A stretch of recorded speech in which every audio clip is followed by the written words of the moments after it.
Hey, what's up there? Hello. It's a pleasure to meet you, Zachary. Let's get started right away. One of the first things I like to ask each student is there something before we go into evolving your playstyle and trying to figure out the weakest connections and everything? Is there something you just don't know how to stop?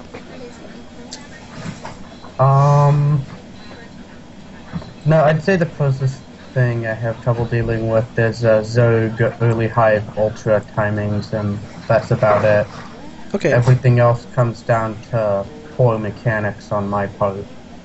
so really, fast ultras are kind of the bane right now for you. Yeah, I kind of wish I'd saved some replays with a friend I practice against because he's pretty brutal with his ultralist play.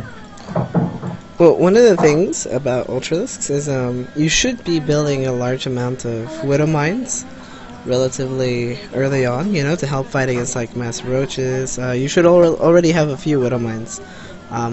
Against like Zerglings, you don't need too many Hellbats once they have their +3 attack, so you should be having like if they don't go for heavy roach Hydra, you should have a healthy mixture of Widow Mines and Hellbats, otherwise it'd be pure Widow Mines. And then once the Ultralisks come out, all you would have to do is make a few Hellbats and then just throw in Thors and then mass Widow Mines until you can get a critical amount of Thors. Like the Widow Mines are something you throw away until you have more Thors to take over, and then you want to go from like 2 or 3 Widow Mines for every Thor to being to like 1 or 2 Widow Mines for every Thor. You want to switch it up a little bit. The later in the game, the more Thors you get, but you always want at least the same amount of Widow Mines as Thors. Okay. So, are you gonna record this and upload it later, or stream it, or what? Yeah, this will be recorded for Okay. request. Awesome. Okay, so let's see. Do you have any replay examples at all of how you play that we can start Yes. going on? Okay.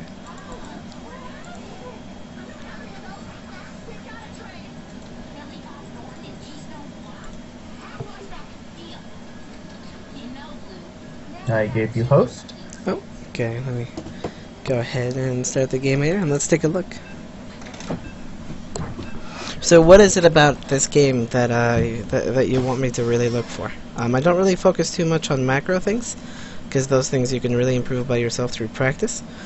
But is it build order? Is it? I'm not sure how to hold this push. I'm not sure what I did wrong. I want some guidance on how to improve my pushing, because my first push is decent, but I my army control is kind of like my weakest point right now. Okay. My macro mechanics, I always look back at and I constantly improve bit by bit on those, but my army control can be downright sloppy a lot of the time, as you'll see. That can be definitely troublesome for mech, as that is one of the most important things is army control. So I'm watching this game entirely from your point of view, so just based on what you can see, we'll take a look for it. And your scouting's okay, your build order seems to be okay, nothing too wrong there. Second Marine or Reaper, that's fine. You can use that to scout out. Going into a reactor, which means there's an expansion, there's an expo, so very good opening. There's a factory. It should make you a little weak to really fast oracles. Yeah, I used to be in the habit of getting Widow Mines quickly, but I don't know why I go for a Reaper before. Before the Widow Mine. That's but fine. If you did one base oracles, So- you hurting. So one thing I want to point out is this Hellion you've gotten, it's actually something you can completely cut out of this build as long as your Reaper is alive. The only reason you really want just one Hellion is to scout out the map for expansions. You want to see if he hasn't, an X button is natural, you want to see if you can get into his base. The Reaper is better at all of that. simply because it heals back up. It can jump through cliffs. So the Hellion is like an unnecessary 100 minerals right now. Unless you're planning on massing Hellions right away, you really don't need this one. Okay. As long as your Reaper is alive. If your Reaper is dead, you can make another one or, use a Hellion. I like the tech lab. You can either go for like a really fast Banshee, but considering the timing, you really have to get a Raven. So I hope you do. No, you get a Banshee. Or you have an Engineering Bay. That works too. Now, one of the things you want to do is, if you have 0 detection and you're not sure what it goes for, all you can see is that he's got an Expo, but you don't know if he's got like a Dark Templar or what he's going for. So by the 7-minute and 30-second mark, your goal is to always have 1 missile turret in the front, just in case. Okay. That means that if your main gets compromised, you will have you will be able to go to your natural and defend it there. And this also means that like the Hellion that you made, and it would have paid for the missile turret. I like the Cloak Banshee though.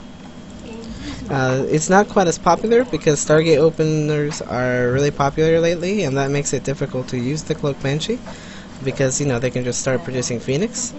But if you're positive that it isn't like a Stargate opener, the Cloak Banshee's really good. It also helps against 1-1-1 pushes. Yeah, the way I see it is, if they go through Phoenix, the counter those are useless loses a lot of mech play, and if they go through Stalkers, those are also bad, so... Well, one of the reasons, one of the ways Phoenixes can be useful is lifting up siege tanks when you're trying to push. It's really detrimental. Or picking off like medevac drops, or they can even distract Vikings from Colossi. They can. There's a few things they can do, but in general, they won't be as good unless they can get them in mass. You're actually playing quite well, except for your natural isn't really saturated, so getting this 3rd base doesn't do much for you, except for maybe give you extra gas. But you don't have too many minerals to go ahead and spend all that gas, Yeah, my macro is really bad this game. I like the 3rd. It's definitely not bad. It's just that he's already got twice as many workers as you. So once he's really able to get that, I didn't realize that when I played this game how bad my SCV production was. That's fine. Let's look at like some of the fundamentals of how you could have improved your push. I like the double upgrades, definitely good. I like the 4th command center, that's still good too.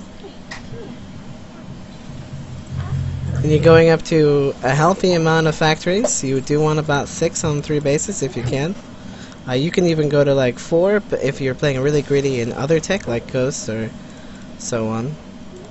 But since your macro slips a little bit, it's okay to have like an extra building production there too.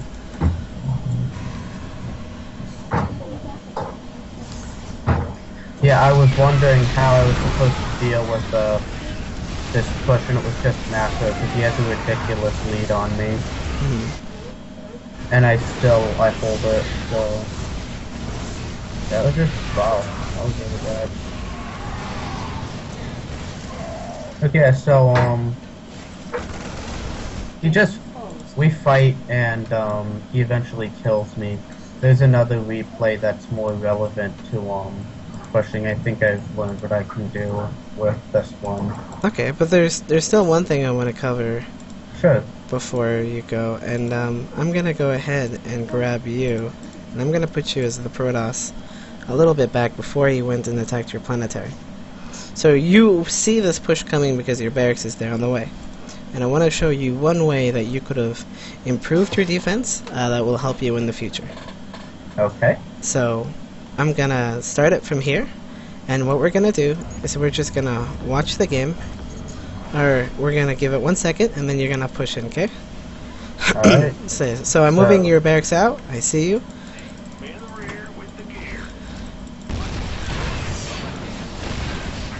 And you want to grab like a few of your workers and move your Hellbats to the front.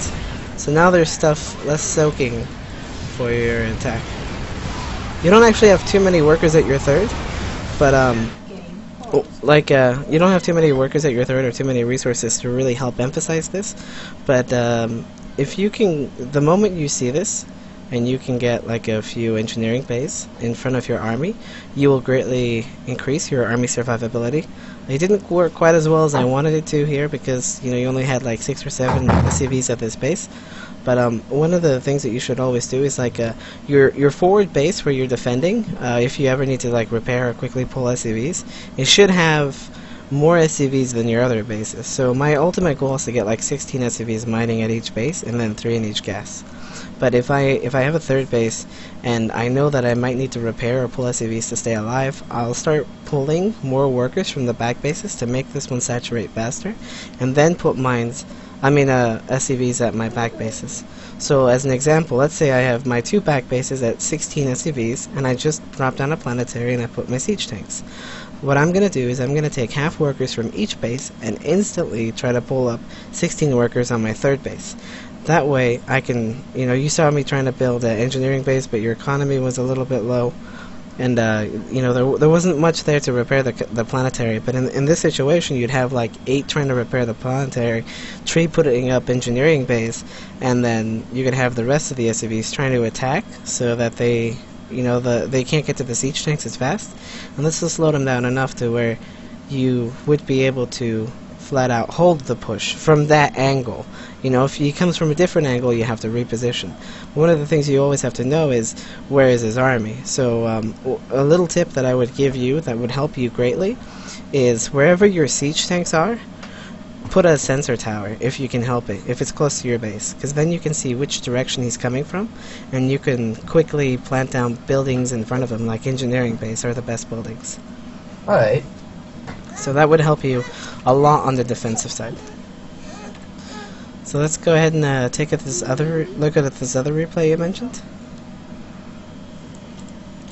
That does seem to be one of the biggest things, though. I try not to comment on macro too much, but I think one of the things that would help you the most, really, right now, from what I've seen, is that you've got, like, your positioning could use a little bit of work, but you have the general idea of what you want to go down. Your build order seems to be in really good shape.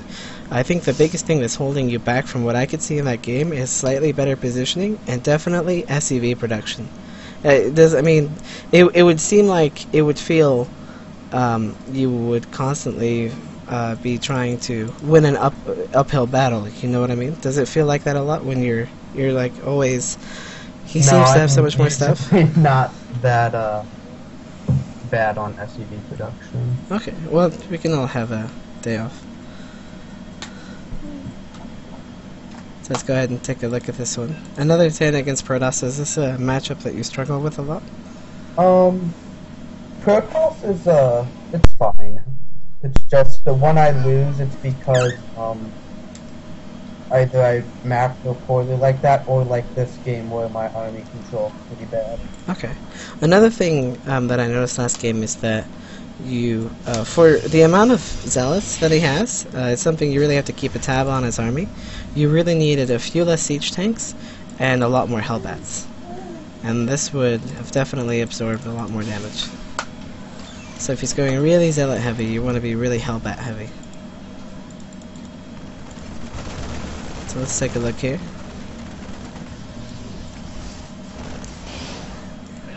Everything looks kind of standard, they can go into many different things here. So I like the Reaper. I like the bunker at the front, the factory, the command center, everything. You seem to be put this one back in your base, and you should also try to get the watchtower a little, for as long as you can hold it till you see the stalker coming. This game is painful. Yeah, I don't like doing the high ground bunker ever because of this, but I saw double gas, and like I figured he would do a one base tack off of this, so that's why I put it on the high ground. Like I don't know, I could have checked the gas maybe and seen that there were only 2 in each, but is there any better way to tell if he's gonna cheese or just do this? So to kind of address that, one of the things you could do is not pull your Reaper back for defense. Once he moves out, and it looks like he's clear to heading towards your base, you can then send the Reaper in to scatter around his whole base, so you know exactly what's coming.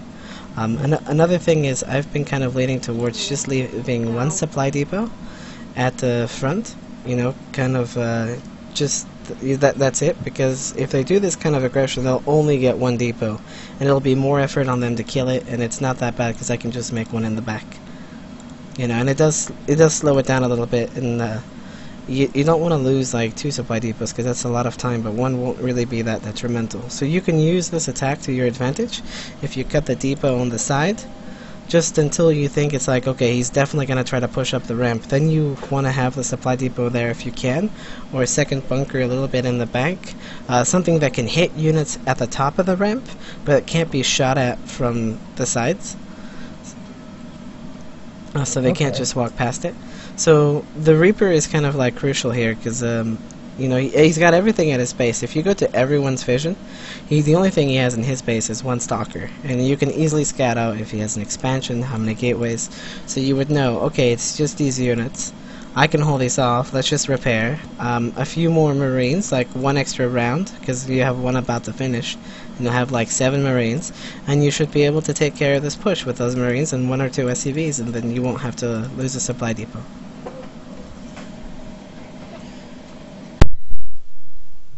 The Reaper doesn't really do too much damage. You kind of have to like look at it and go, if I don't have my Reaper defending this, can I still hold it? Yeah, let's use the Reaper to scout out his entire base while he's gone, so I know exactly where we're at. Sound good? Yep. Any other questions at this phase of the game? No. Yeah, I should have kept the Reaper out. Alright, let's take a look here. And I like the depot here. That's a good idea. You can actually, the way he's angled this is you can actually have 1 SCV in between the bunker and the supply depot right at the top of the ramp. You know, really next to the depot, repairing it. So the only way he can attack this is see if he comes closer to the ramp. So you want the SCV in the opposite direction of where he's trying to attack, repairing. So if he's coming up the ramp side, you want to repair from behind the bunker. If he's on the side, you want to repair from in front of the bunker. And, you know, just 1 or 2 SCVs will easily out-heal the mothership core and the stalker. So here you are missing a few Marines to be possible of moving out. You have to like tally the total. How many Marines does it take to kill a Stalker or a Zealot with Micro? 3. How many does it take to kill without Micro? 4. So you know you need at least 4 Marines. You need 3 for the Mothership Core, and you need like 3 or 4 for the Stalker that isn't being microed. Which isn't too big of a concern, because as long as you get like the Stalker down, the Zealot down, the Stalkers really have to micro a lot, and then you know you've kind of thwarted the push because he's going to have to keep going back and forth. So ultimately you can go for 1 Stalker, 1 Zealot, and 1 Mothership Core. You really only need about 7-8 Marines to be able to hold them off, because once the Zealot dies, he really has to micro, and if the Stalker micros too far, you can kill the Mothership Core because there are so many Marines. The reason why Stalker beats Marines is only because it has to keep moving away and running away. You know, so I wouldn't try to move down unless you have like 7 or 8, and then maybe even take 1 or 2 SCVs just to be safe. Okay.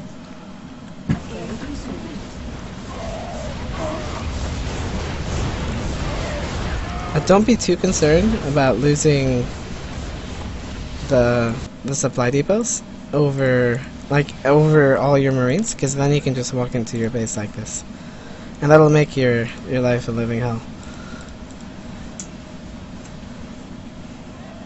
So I mean, I definitely would rather have to like rebuild 2 supply depots than have the situation where he's in my mineral line and attacking all my stuff and so on.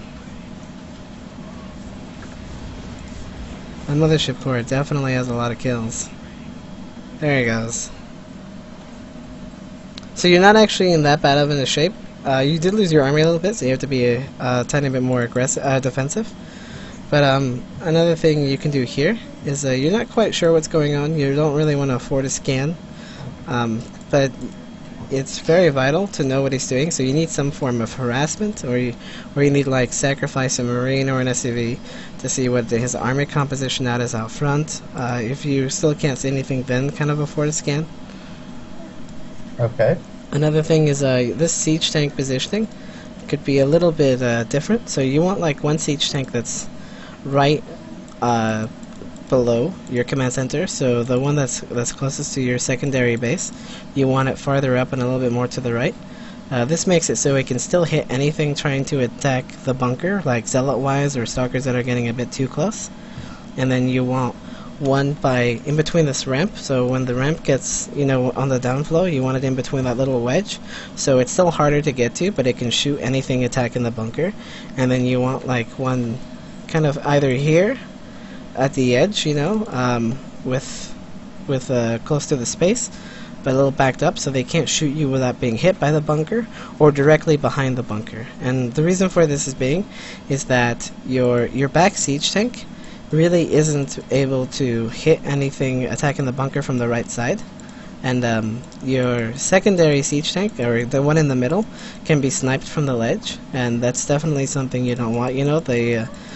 It'll take a lot more damage if it goes down. He'll take damage from all three siege tanks, but then he gets a siege tank. If he has to go through the bunker first, your siege tanks will end up doing more shots. Like one siege tank against a stalker, I believe, does like 50 damage. So yeah, they're armored. So what would happen is if he comes in and snipes the siege tank, all of a sudden, if the battle lasts like 10 seconds and the siege tanks fire every 3 seconds, that's 3 less shots, so that's 150 less damage than what you do, instead of if he was attacking the bunker. And 150 damage is, pretty much almost a whole stalker. And then it's splash damage, so it kind of spirals out of control. So you want to put your siege tanks to where they defend your biggest point of defense, like your bunker. You want anything that hits the bunker to be attacked by all siege tanks, if possible. Okay. Let's go a little further here. I do like the double gas at your expo, but the problem with this being a little bit is that you do need a lot of gas, but you won't have the mineral spending capability to afford this. So unless you have a third orbital command, 70% of the time, or I say most of the time, it's better to just go for the third gas until you can get your third orbital command, unless you're going for like a death push off to 2 bases. So unless you're planning on going all in, I would only go up to 3 gases before you get a third command center. Oh, I was gonna go for 8 and 4 gas instead of 6 and 9 and 3 because of the early pressure that took damage. Let's go ahead and keep going a little bit.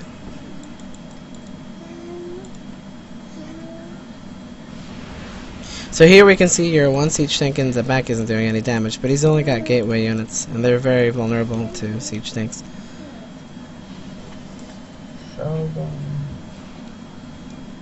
And here's your third command center, so that's fine. You got your gases up and then you start it. As long as you have the minerals to start it, you don't have to be too concerned. Again, good Raven. You definitely don't need to get detection like an engineering bay as fast, so it's not that bad that it was that delayed. You have your missile turrets just in case, but that's because we don't know if you like expanded or something. So anytime you do like heavy damage early on, you probably won't need quite as many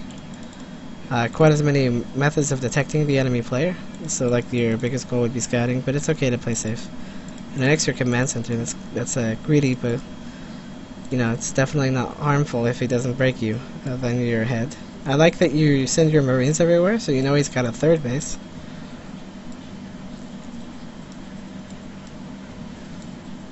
I like the barracks in the sky. You might need to use that later on for Ghost though. Yeah, I haven't gotten Ghosts yet in Heart of the Swarm. Okay. I probably would have been useful in a couple of games, but it can definitely be very useful. It's but before you really get into that, you know, you can really help to get the fundamentals down first, and then start mixing in ghosts. Be like, you know what, let's throw it in this game and see how it does. But the biggest thing I want to point out right now, because you don't need ghosts right now, so the biggest thing I want to point out is your siege tanks. So the problem with your siege tanks a little bit here is that they are in a spot where the Protoss player can walk up, create a surround in this area, like an arc, a moon shape, and walk in and completely surround you, and then your siege tanks die. So one of the things that you want is you want one siege tank on the high ground, you want one siege tank by the planetary fortress, and then you want one siege tank where they are now. You want one siege tank kind of close to the entrance of the second base, and then another siege tank again by the planetary fortress. This makes it so if he goes for your main base, he will be shelled by siege tanks, and it's not quite as easy to get to these siege tanks through the method of zealots, for example. But like right now, you're so heavily exposed, you need to like spread out your tanks a little bit and put them behind buffers and stuff, you know, like on ledges, behind buildings. But you don't want them to be always able to walk in like a moon shape. You want them to try to funnel the opponent. So you really need to split up your siege tanks. Understood. So let's keep going here.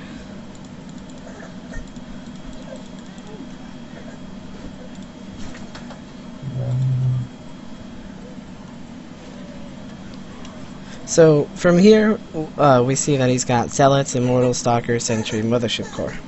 So what do you feel would be the proper response? Kill him right now. I don't think you could kill him. I don't think you can quite kill his army, because there's I mean, you can kill that little army right there, but he's still got like a Colossus and 4 Stalkers back home, and he's able to warp in a lot of units. I don't think they're actually on cooldown right now. So one of the things that we see or gather from this is, okay, he's got an Immortal, so he can't have that many Colossi. Well, what's good against Immortals but weak against Colossi? And that's Hellbats. Hellbats are great at tanking damage from Immortals. It also means that the less Colossi he has, the more Medivacs we can throw in. Medivacs help mech a lot, because they not only allow us to drop, they allow us to heal the Hellbats, and or drop on top of the army with the Hellbats. So you can kind of, from here you can see he's got a lot of Zealots, and he's got Immortal, and he's got a few Stalkers.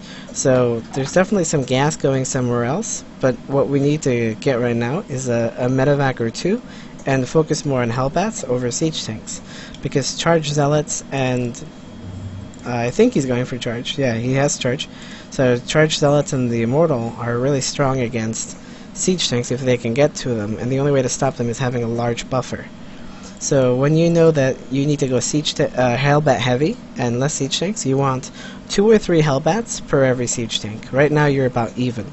So you can go, okay, I'm going to produce 1 Siege Tank and 4 Hellions at a time until I fix this, because I know this is what he has, and to stop this, I want this. And then you kind of want to, you know, keep a tab on his base. Is he switching to Colossi? Because if he is, you want maybe a Thor or 2, and then produce more Siege Tanks, and you want some Vikings to kill the Colossi during the battle. But right now you can see that with the Charge and the Immortal, you want more Hellbats.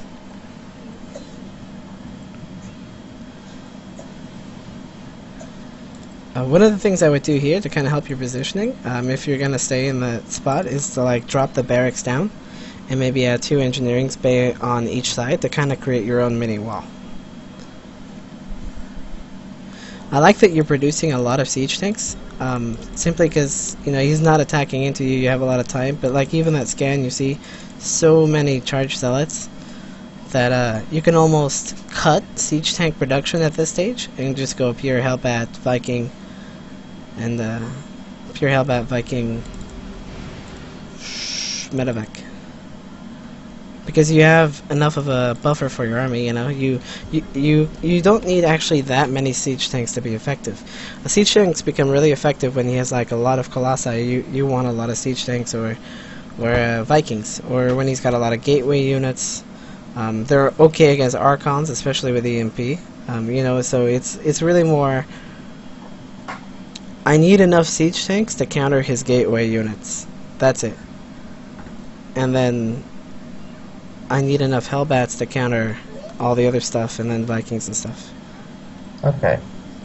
So here you scan them, and you see, okay, I see a Colossi. I still see a lot of Zealots. So I know where his gas is going, and that's the Colossi. So from this spot, you can go, I could deal some damage, and I think you could win this fight, but it's good to start producing a few extra Hellbats again and a few more Vikings, and actually favor the armor upgrades and the ship weapons. Why? Because mech already does a lot of damage. It's great to get the plus attack, but one of the things that will help you the most is you need Hellbats to survive all the Zealots. And the only way that the Hellbats will survive is if the Vikings die faster. So by killing the Colossi, by killing the Colossi faster, with the ship weapon upgrades with Vikings, your Hellbats will be able to do more damage because they won't die as fast. Okay, that makes sense. So let's keep going. One thing I could see myself doing to tweak the build is after I get that Raven for mobile detection.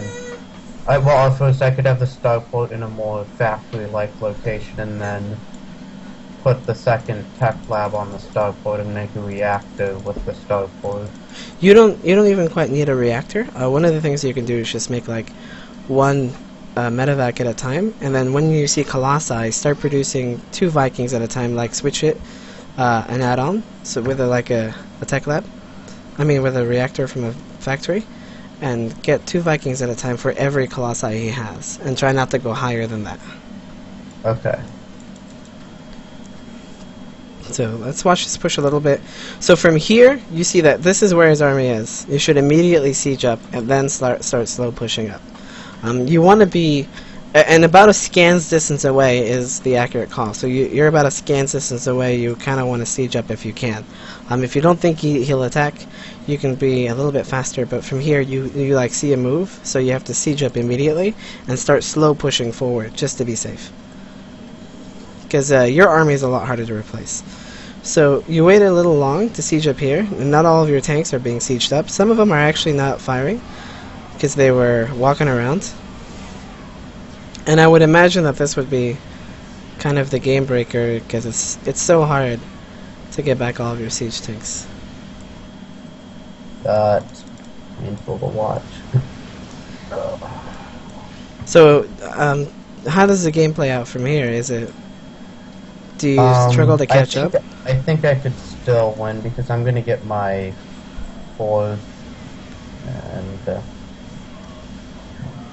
let's take a look here. Okay, so you do end up killing the push. That's fine. Let's keep going, and we'll go back to that battle later on to kind of show you a different method of pushing it. So I like the Thor edition. That's definitely okay. Especially, you want to kind of merge a little bit more towards Thors in the late game in case of air switches, in case of mass immortal, because they can produce a lot more mass units. Siege tanks are great for early game defense. They're more of a mid game unit right now. You can get them in the late game. They're not terrible. It's just that you want to phase them out more and more as the game goes on. Okay. Just enough tanks to counter that gateway. Yep, exactly. And then even Thors, Hellbat, and Ghosts do an okay job at that later on. It's the only reason why we don't go into Thors right away is because they're so expensive, and it's much easier to control space with tanks in the beginning because there's only so much space to control. And once you get up to like 4 or 5 bases, you need to move around a lot more. But if you don't need to move, siege tanks range is really beneficial. Okay. So the double upgrades are good. I would definitely start throwing in more Thors here. You see the Void Rays, so cancel like the siege tanks. I like the Widow Mine drilling claws upon response, and the Widow Mines. And now you're getting Thor production. You're getting some turrets up. That's great. You don't have the watchtower, so you don't know when he's coming to attack you, and you're not sieged. And if you're not sure where he is, you should almost always be sieged up. Yep. I like that you're going to harass with the Banshee. Yeah, I don't know what was going through my head in not sieging, but like, yeah. So here he comes in for attack. A lot of your siege tanks aren't in this fight, and you're moving a lot, so you're taking a huge amount of damage. for no returns. In fact, you're still not attacking his army. You're focused on moving out of the storm, and because you're doing that, a lot of his units aren't dying at all. So that's kind of the crusher there. So what I want to do a little bit is I want to redo that fight from me on on your perspective, and kind of show you the difference on not only like the siege is the problem. That's not like the biggest problem. The biggest problem is that you spent so much time running away. Did you see how much his army still had left over after the fight? Yeah, it's a bad habit. That's more than fine. It's just what we got to get into the process of doing is I am mech, I am strong, I am fighting. Once I'm in my position and you come in, I can only move the units that are supposed to move, and that's Hellbats and Thors, and I can only move them a little bit because they need to do their damage. And everything else is all about positioning. So I want to show you, we're going to take it from right here to where he's already here. So let's say I'm caught in this bad position, okay, and how I would respond in this specific situation. So you just keep on attacking, and we'll see if I can make a little bit bigger of a dent in this army. Sound good? Alright, I'm gonna A-move and storm your ass. Yeah. Or do you want to go back a little bit so you can hotkey the storm, or are you fine? No, I'm fine. Alright, so let's take a look here. So the cost just A's anyway. Siege up the tanks, burr the Widow Mines, split the Thors and the Hellbats, focus fire the units. Oh shit. So you don't have enough anti-air, but you can see all the ground died. So kind of like a huge difference, you know? Ooh, wow, yeah. Okay, I'm a noob. That's fine. It completely happens. This is why sometimes you just need to like see it. You know, like the huge difference it can have, because mech really is. Most of it is all about positioning, and what every other race tries to do, including Terran, because they're like different races, mech and bio, is you have to catch them out of position. And our job as a mech player is to always make sure that we're funneling them into our position.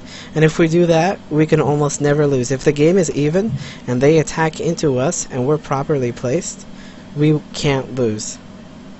It's impossible. They're not able to trade with us evenly. There are sometimes, like earlier today on stream, I lost a game. Even though the game was completely even and he attacked into me, I lost. But I was like, okay, there's got to be a reason, and I decided, you know what, my tanks were way too split up. He was walking into a line. It was a really open space. I didn't create my concave, and I made the same mistake that you did during the first game, is I didn't have a proper buffer in front of my siege tanks. So once I threw down like 2 engineering bays and I clumped up my siege tanks, but I split up my Hellbats, which means that they're attacking the Hellbats and they're splitting up their attack, but my focus point, the siege tanks, were firing all at the same time like thunder. You know, it wasn't easy to get in between them because it's such a huge ground point, and then I had siege tanks blocking the way, engineering base blocking the way a little more, and I completely decimated the other guy's army. So I went from losing my whole army and him having like 3 or 4 colossi left over and a bunch of gateway units, I went to still having 12 siege tanks and him losing everything. Oh, wow.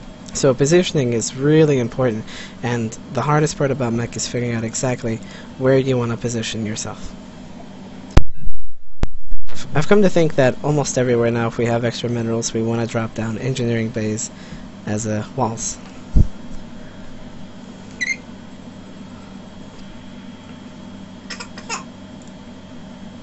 I don't know why, but I thought you were a platinum player.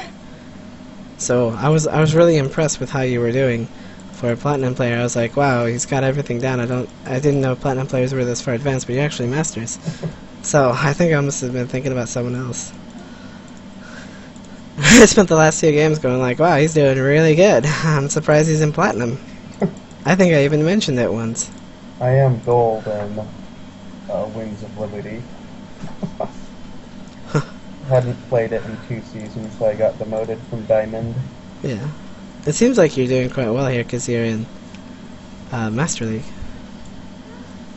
Yeah, I've been having a lot of trouble in various matchups since I hit Master, since it's significantly higher paced and more cutthroat than Diamond. Yeah, like, definitely. People can really sense when they have a lead on you and take advantage of it. Yeah. So I went from the reboot opening to Hellion Banshee again because that's kind of like my classic from Wings, and it works best for me to keep me alive while I get my stuff. Yeah, your opening is pretty solid right now.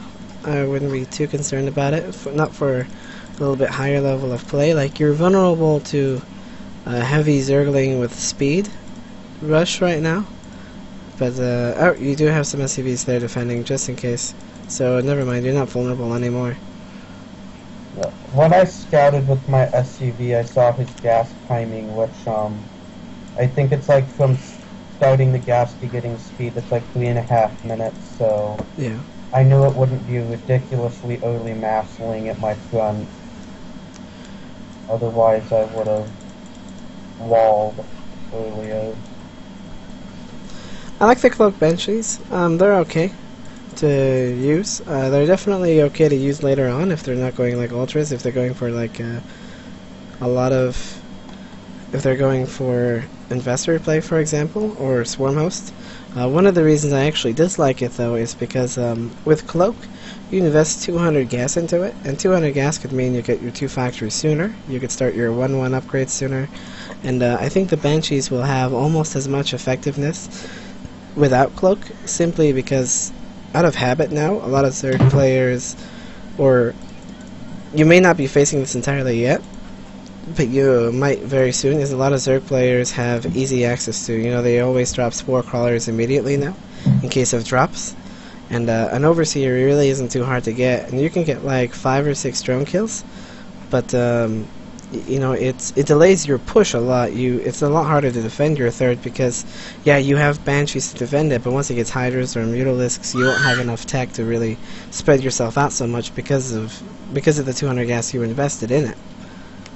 Okay. So I would get like 1 Banshee, and then go wherever. Like right now, his Queen is up front. You could pick off like 1 or 2 or 3 drones, and then back off, and then.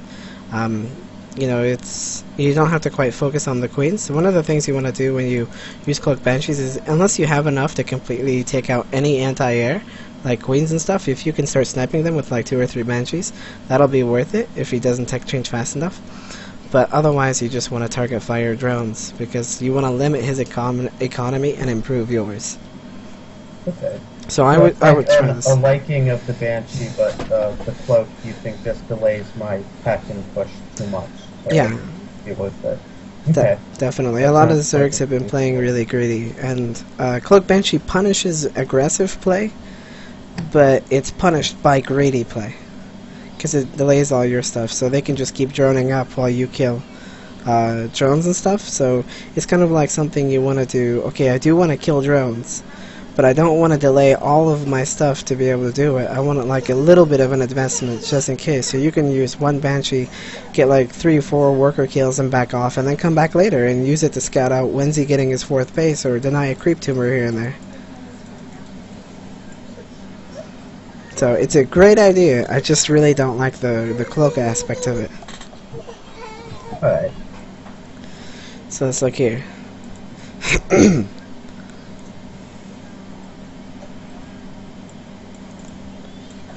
So you're doing pretty good with the Cloak Banshees. You've got like 7 kills, but you also lost a lot. Most of his resources lost were in mineral units, and you invested a lot into the gas units.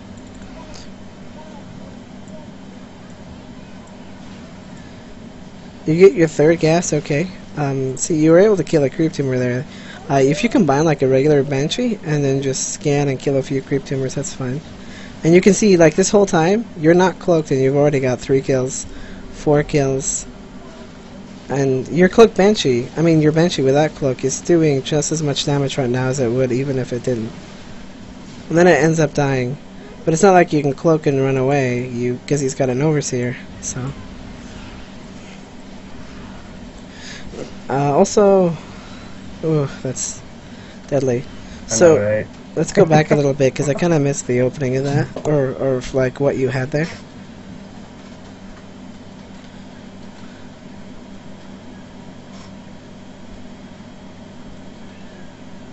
Alright, so here, if you didn't have the Cloak Banshee, you could have a few more units, which means that his units would die faster, and yours wouldn't die as fast, so you probably would not have ended up losing the Thor if you had just a few more units. I needed to...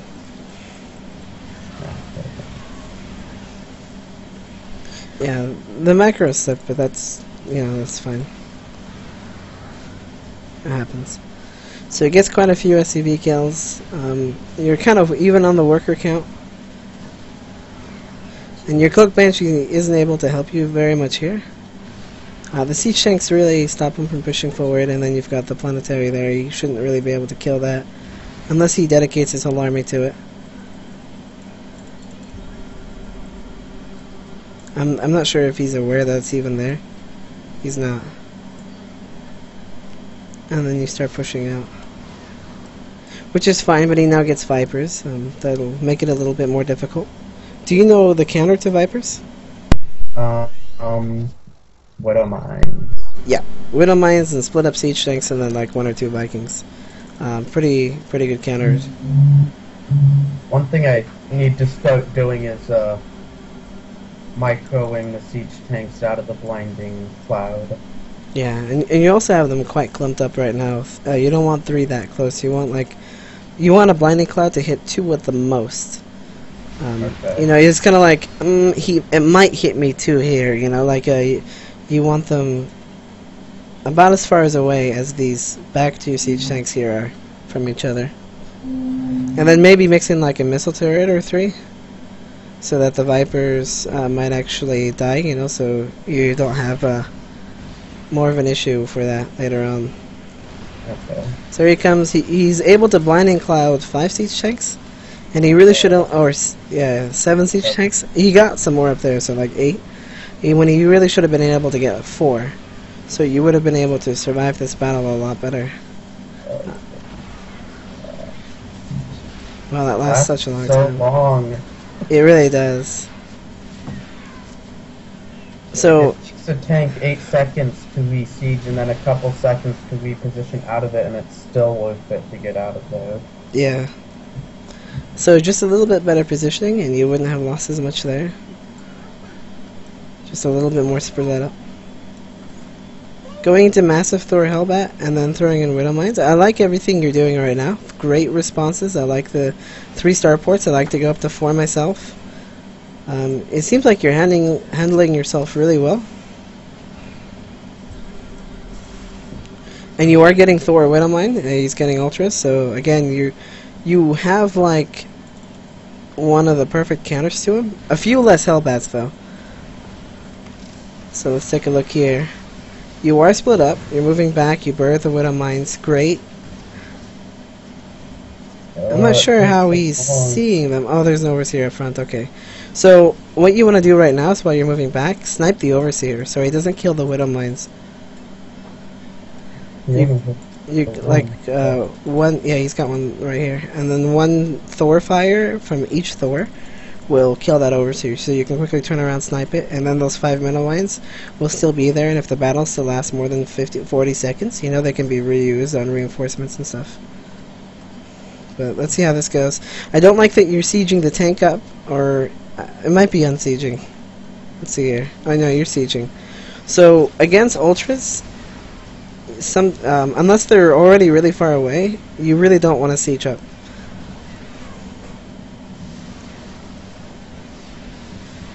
You're almost better off finding them and trying to move away from them, like stutter step a little bit. Getting a lot of Thors.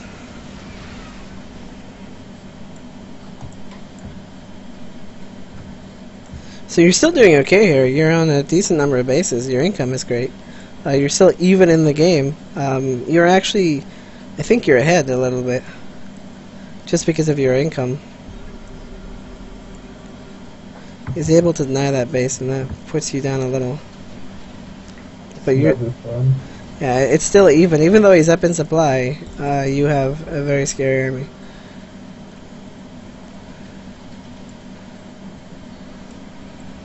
I guess we're even on bases here. Definitely. Killing a few creep tumors. Your army's a little separated. You're about to max out again, so I like the I like the banshees, but if he has one overseer, they'll be completely useless.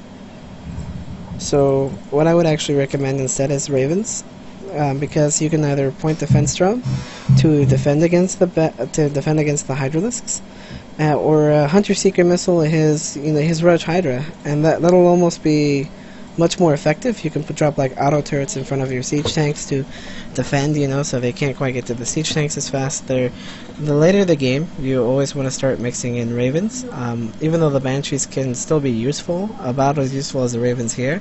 If he tech switches to broodlords, which you did drop down a spire, you'll already have ravens, the hunter seeker missile, the broodlords, the mass corruptors, and so on. So I try to, the later the game goes on, I try to phase out banshees and focus more on ravens. Okay. They're kind of like the infestor from Rings of Liberty. The only difference being that they're much harder to get, and they're much harder to mass. But if you can get them in high numbers and decent support, they're still really good. Yeah, the banshees are a leftover habit from Wings where I would use them to clear out infestors, like spread them and hit them. Yeah. Your positioning was definitely off here. Yeah. And that's causing a lot of damage, especially the resiege time and the clumped upness. The game keeps going, but you take a lot of hits here that make it really difficult for you to stay up, because he's jumped 50 supply ahead of you now. And you didn't quite see an overseer, so going even heavily invested into widow mines is something you can do here. Even more heavily. I like that the banshees were there. Maybe like Clo can try to take out some workers. I think one of the hardest things you have trouble with is knowing exactly where his army is and what directions he's coming from. Yeah. So you could even drop like a sensor tower right here up on that ledge, and that will help you so much. Okay. Like if you're off creep and you're near your base, it's definitely not bad to put up sensor towers. Yeah, map control, something I'm working on. Yeah, that's I'd say in this game that's been your biggest weakness, is map awareness.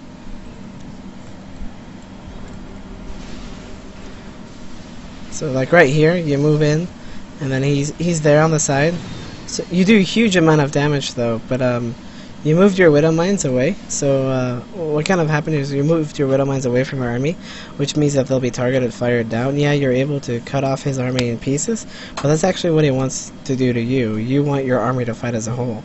So you wanted to place like your widow mines on this ramp as you took down the things on the side, and have him walk on top of your widow mines instead of you trying to get under him if you could.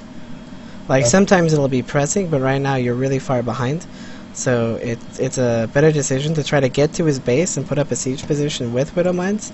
But your goal is to kind of get him to walk on top of them, not like try to get them under there. Even though you can, if you're on even terms, that's fine. But if you're behind, it's a lot harder to pull off, and it's easier to like split his army and put widow mines, because you could put like widow mines here. Or on the ramp, and you could walk up to his base, and then if you notice that he's relocating his army, you can like walk back a little bit, get your widow mines up in front, and kind of creep up your widow mines close to that hatchery so you can kill it, and then if he engages it, he loses a lot of his units to the widow mines. I do want to note how humorous it is that he blinding clouded my widow mines. That is... Yeah, it doesn't actually work against them, which is really funny. That's hilarious. That's what it is. Yeah. But, you're going into Ravens now, which is great. You're still behind, because he's got a huge bank. He's able to spend it a lot more. You're not doing terrible though. You're still in this game. All you have to do is hold on. And I think that at this stage of the game, you can definitely cut siege tank production. And why would that be? Is because he can easily tech switch to like mutalisks. He's got Thors. Thor. I mean, he's got ultras. Siege tanks are not as good as the ultras as Thors are for cost and supply wise. So you definitely want to phase out the siege tanks and go almost pure Raven, a little bit of Viking, a little bit of Hellbat, Thor, Widowmine in this stage. So here's my question then. If I do that, how am I dealing with the Roach Hydra without tanks? The Widowmines. The Widowmines. Yep. Just started positioning on them to have him try to drag him into the monster. Because he's investing so much in Overseers and Blinding Cloud and Thors, he actually doesn't have that big of a Roach Hydra ball. And if it's not overwhelming to the Thors can easily do a lot of damage. And once you burrow the Widowmines, he has to back off, which means your Thors are still firing. Not only that, but if he's got Hydras, you know, the Ravens kind of provide the splash damage that the siege tanks would. The only difference is that the Ravens can't be affected by Blinding Cloud, which is why in the late game, when you start phasing out siege tanks, you want to phase in Ravens. So if he engages you, you can just hunt your Secret Missile, and you don't even have to fire them all at once. If you know he's probably going to pull off, just fire one to make him go, oh, time to pull back. But if he doesn't pull back, and you fire off like 5 or 6, then, you know, it's, you decimate his whole army much better than the siege tanks could have. Okay. So, like, the later the game goes on, the more you want to play siege tanks with Thors and Ravens. You ready to keep going, or any more questions? Yeah, we can keep going. Alright, let's take a look here. So you held off that attack, okay.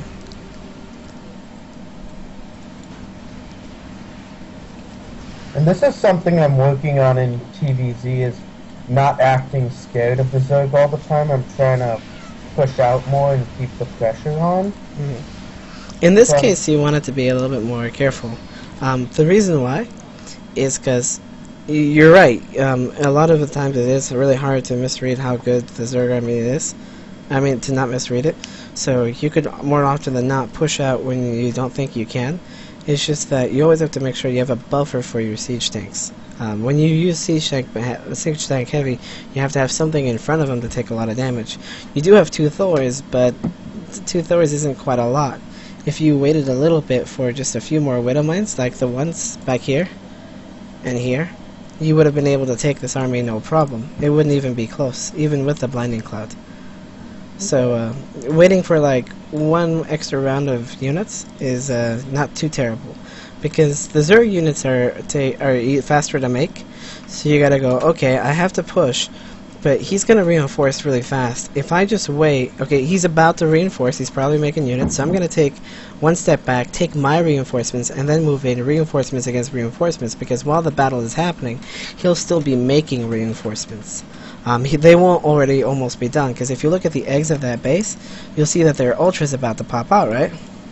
Yes. So you attacked right as his reinforcements were about to pop out.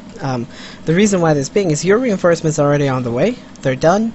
They're ready. You can see your siege tanks are about to pop out. You guys started them at the same time because you're losing units at the same time. The only difference is that he has the defender's advantage. He has, you know, his units are about to pop up right on top of your army. So you have to wait and make sure, okay, his units just came out. That means that I have at least 20 seconds to host an attack. And there won't be suddenly a swarm out of everywhere. I have like 20 or 30 seconds to really lay on the pressure. Or you can go, okay, my army just kind of popped out. His units probably popped out a little bit. Let's pull back a little bit, scan, see what's coming out of those eggs, and then make our decision. Sound good? Yeah. Alright, let's go ahead and keep going a little bit here. So here come the 3 Thors, and that kind of helps him clump it up. Still Hunter Secret Missile, great. You wouldn't mind burrows, that's still not a problem. He does have those Overseers, which makes it a little difficult. So you're losing quite a few, and I would imagine you lose this base pretty soon if he attacks into... Oh no, there he goes. Okay, so your rally is a little off, but that's fine. Your siege tank positioning is way out there. They can get easily steamrolled by all those Ultralisks, so I'd pull them back to the Planetary Fortress. You could probably even send like a Hellion or 2 in this direction, or even a Hellbat. Or just send some Widowmines over there. And you're kind of transitioning into this Thor Hellbat. production, what I would do in this stage is, you do need Thors, which is true, but right now you need space controller. You need time to mine these bases so you can build the perfect army. And the two units that will help you the most in this situation is split up Widow Mines, so infestors can't just fungal them. A Thor here and there to take down the Ultralisks, so you don't need too many because you'll be standing behind a planetary fortress on either side. You know, because you should be making the one on the left of planetary fortress in a minute. And then just a few Thors, and then Ravens. And how this will go is you can Hunter-Seeker missiles the Infestor trying to come close, or you can Hunter-Seeker missile the Ultralisks who are attacking the planetary fortress, so they'll clump up. The Widow Mines will do a lot of splash damage. You know, you can even Hunter-Seeker missile one of your own units and fly it in like a medevac, because he doesn't have a lot of anti-air. Another thing is that, you know, the biggest thing about the defensive position is that most of the time mech is just trying to buy time. In between unit cycles, you just want to buy time. So you always want to put yourself in a position, am I ready to push out? No, I'm not. I'm going to be in a super defensive position until I am.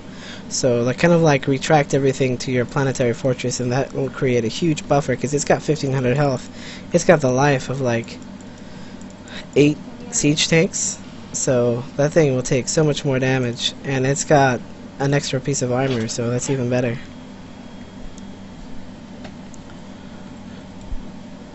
I also have some Ravens here that I'd be careful for, but they're retreating. That's hard to see in a still position. The Banshees are still okay, but I would kind of dump your gas into Ravens, and then you'll have a lot of minerals, and Widow Mines don't take too much gas. And here, he could have walked over your army. I'm not sure why he backed off. But now you're reinforcing with a lot of Thors, so it'll be even more difficult for him. He just didn't have sight, I think, and didn't know what all was up there. Yeah. That can always be difficult, yeah, to accurately judge. He loses again because of it. It's one move. Yeah, and you have a lot here. You kind of want your siege tanks here. I mean, your Hellbats here. And your siege tanks are in okay positions, but you want your Hellbat facing the direction where they're going to come from. They're kind of in the back of the army now, which allows him to do more damage than what he should be able to, you know. And then you can use your Banshees. They're in an okay position to snipe units. So he actually doesn't engage you, which is good for you, because he might have won the fight from that direction. He does cut off your reinforcements. One of the things I like to do is, if they go for a base trade, is to produce Widow Mines at my factories, because if there's no detection, they'll just lose so much. And then his army split up when you come in, which is great. His infestors weren't quite in the whole fight. Your siege tanks had time to split. All the buffers up front. This fight is going great your way, and you end up decimating him. So a lot of his units weren't in the fight. That helped out a lot. And now you're ahead in supply, and that's not something Zerg wants against the Mech Terran. You have an extra base. Very ballsy, making this an orbital command, because now like 2-3 Zerglings will shut it down. Yeah, I figured that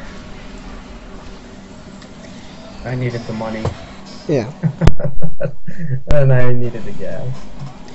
I can understand that. It would just be really, really hard to defend. Unless you're positive you can defend. What my mentality was at that point was, if I don't push and put him on the defensive, I'm going to lose. But he'll get macro back and start playing my them. So I could all in at that point. I pushed that.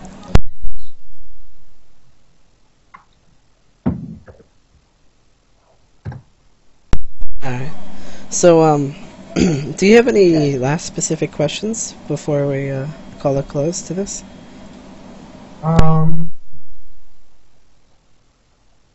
How important do you think Ghosts are to TvP mech in general? I think that once you get close to being maxed, you have to make a choice on what units you mix in.